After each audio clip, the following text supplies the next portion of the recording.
In the vast history of Aztec cosmology, few deities commanded the reverence and dread inspired by Itzlie, the god of obsidian, night, sacrifice, and war. Known as the Obsidian Blade in the sacred Nahuatl tongue, his name evoked the volcanic glass that gleamed black and lethal in the hands of priests and warriors alike. Itzlie was no mere figure of myth. His essence coursed through the cuchillas, the ritual knives forged from obsidian's razor-sharp heart, used to spill blood in offerings that sustained the universe. As the second lord of the night, he ruled the perilous hours when the sun retreated, cloaking the world in a darkness both mysterious and merciless. Linked to the mighty Tlaxcalans, the smoking mirror, Itzlie embodied power and omnipotence.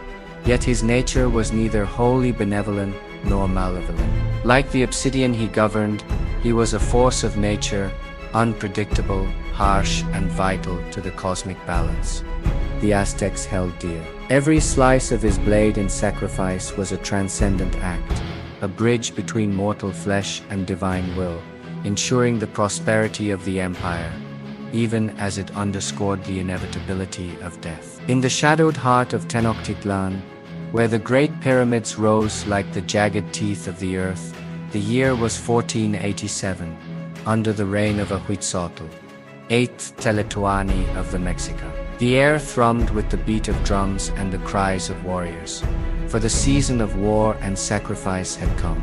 Amid this fervor lived a young warrior named Cuauhtli, barely 16 summers old, his eyes wide with the fire of youth and the weight of destiny. His name, meaning eagle, marked him as one destined for the skies, or so his mother had whispered when he was born beneath a blood-red moon.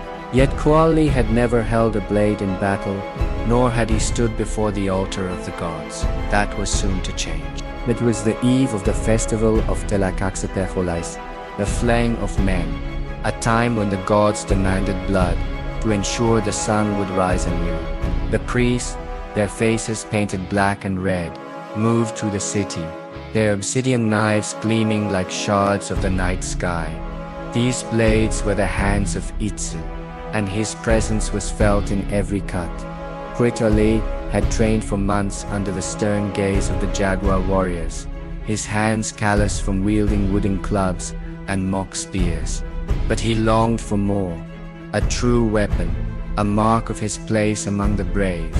That night, as the stars burned coldly above, he slipped away from his family's modest home near the Templo Mayor and climbed the steps of the lesser shrine of Tezcatlipoca.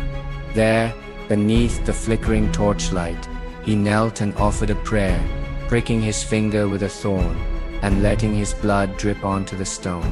"Itzlie," he murmured, "grant me strength, make me worthy."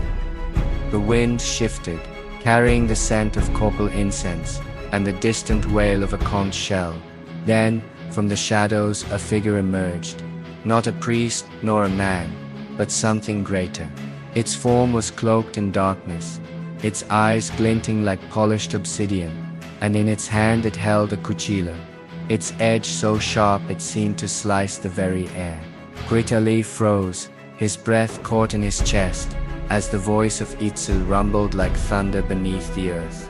"You seek my favor, boy," the god said, his words cold and cutting. "But my gifts are not given. They are earned.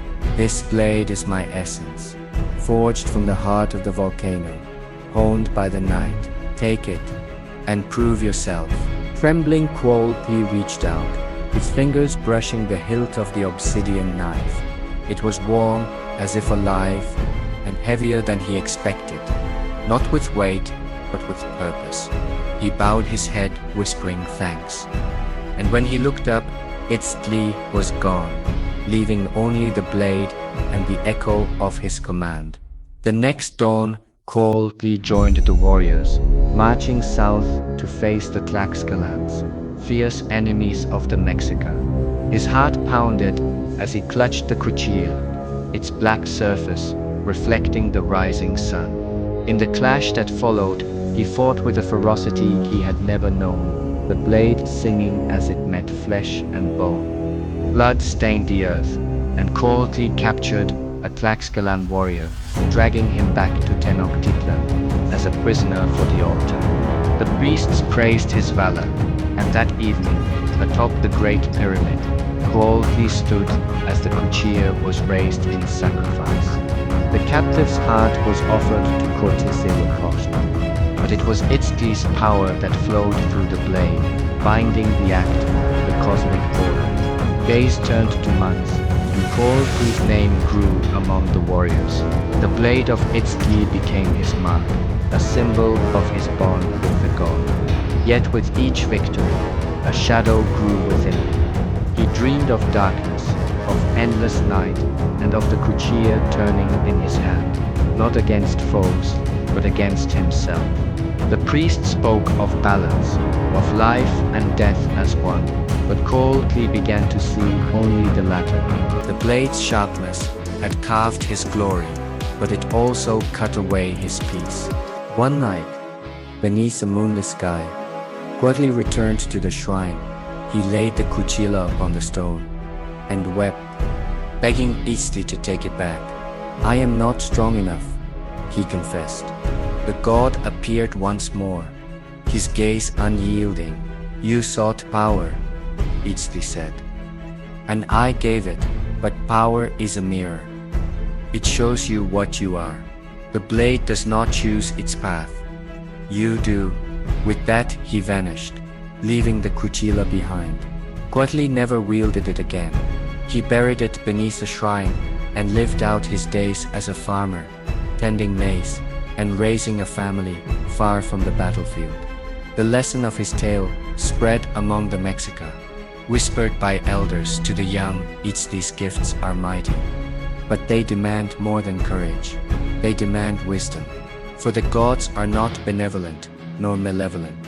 They are forces, vast and untamed, and their tools reflect the hearts of those who wield them. To seek power is to invite its truth, and only those who master themselves can bear its weight without breaking.